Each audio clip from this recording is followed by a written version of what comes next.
పురాణాల్లో ఒక భయంకర సముద్ర రాక్షసం గురించి చెబుతారు. ఒక మహాదైత్యం. ఇది ఓడలను ముంచివేయగలదు. కాని లెవైథాన్ నిజంగా ఉందా, లేక ఇది కేవలం ఓ పురాణమా?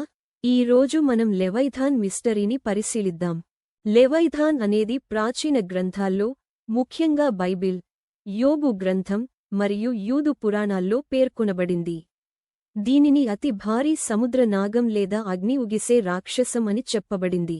కొందరు లెవైథాన్ను ప్రాచీన మిగలిన డైనోసార్లతో పోలుస్తారు, ముఖ్యంగా మోసాసోర్ మరియు మెగలోడాన్ వంటి సముద్ర మృగాలుతో.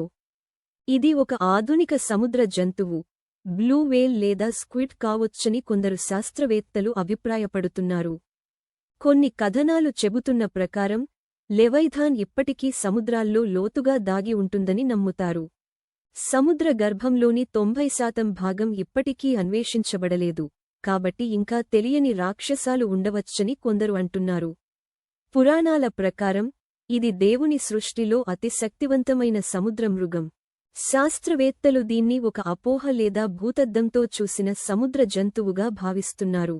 అయితే లోతైన సముద్రాలలో ఇంకా తెలియని రహస్య ప్రాణులు ఉండొచ్చని నిపుణులు అంటున్నారు. పురాణాల ప్రకారం దేవుడు 2 లెవైథాన్లను సృష్టించాడు, ఒకటి మగ, ఒకటి ఆడ. కాని ప్రపంచాన్ని నాశనం చేయకుండా ఉండేందుకు ఆడ లెవైథాన్ను నిర్మూలించాడని చెబుతారు. కొన్ని క్రైస్తవ నమ్మకాల ప్రకారం లెవైథాన్ ప్రత్యక్షంగా భూతపు రూపం లేదా శైతానుతో సంబంధం కలిగి ఉంది. ఇది చిక్కు మరియు చెడుని ప్రతిబింబించే ప్రాణిగా చెప్పబడింది. కొన్ని భవిష్యవాణుల ప్రకారం లెవైథాన్ ప్రపంచాంతంలో తిరిగి బయటకు వస్తుందని చెప్పబడింది. దేవుడు దీనిని అంతం చేసి ధర్మాన్ని స్థాపిస్తాడని నమ్ముతారు.